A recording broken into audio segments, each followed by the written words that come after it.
মার্কিন president Donald Trump আজ white হাউসের সিচুয়েশন রুমে তার জাতীয় নিরাপত্তা পর্ষদের সঙ্গে জরুরি বৈঠকে বসবেন শীঘ্রই।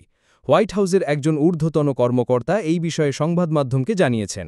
এই বৈঠক এমন এক সময় হচ্ছে যখন ইসরায়েল ও ইরানের মধ্যকার চলমান সংঘাত ঘিরে আন্তর্জাতিক উদ্বেগ তুঙে। প্রেসিডেন্ট ট্রাম্প এই মুহূর্তে সিদ্ধান্ত নিচ্ছেন যুক্তরাষ্ট্র এই সংকটে আরও গভীরভাবে জড়াবে কিনা। এদিকে যুক্তরাষ্ট্রের প্রেসিডেন্ট ডোনাল্ড ট্রাম্প বলেছেন ইরানকে পারমাণবিক নিরস্ত্রীকরণে সম্মত হতে হবে। তিনি ইরানিদের তেহরান থেকে সবাইকে নিরাপদ স্থানে সরে যাওয়ার পরামর্শ দিয়েছেন।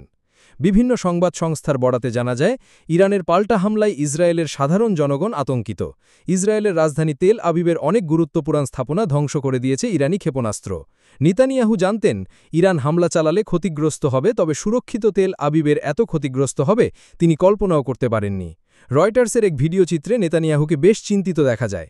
আন্তর্জাতিক সংবাদ সংস্থাগুলো আরও জানায় ইসরায়েল ও ইরানে একের পর এক বিমান হামলা চালিয়ে যাচ্ছে। এরই মধ্যে আতঙ্ক তৈরি হয়েছে যুক্তরাষ্ট্রের প্রেসিডেন্ট ডোনাল্ড ট্রাম্পের এক্স বার্তায়, যেখানে তিনি ইরানের রাজধানী থেকে তেহরানবাসীদের দ্রুত সরে যাওয়ার পরামর্শ দিয়েছেন। আতঙ্ক সৃষ্টি হওয়ার বিভিন্ন কারণের মধ্যে উল্লেখযোগ্য হল বিশ্লেষকদের কাছে প্রশ্ন জেগেছে কানাডা থেকে কেন দ্রুত ওয়াশিংটনে ফিরে এলেন ট্রাম্প। তবে কি সরাসরি যুদ্ধে জড়াচ্ছে আমেরিকা?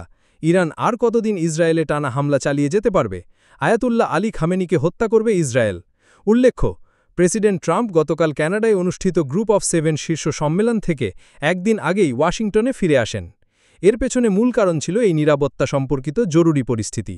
ওয়াশিংটন সূত্রে জানা গেছে ইসরায়েল ইরান সংঘর্ষ ঘিরে মধ্যপ্রাচ্যে যুক্তরাষ্ট্রের ভূমিকা কী হবে এবং সামরিক বা কূটনৈতিক কোন পথে এগোনো হবে তা নিয়েই এই উচ্চ পর্যায়ের আলোচনা হবে।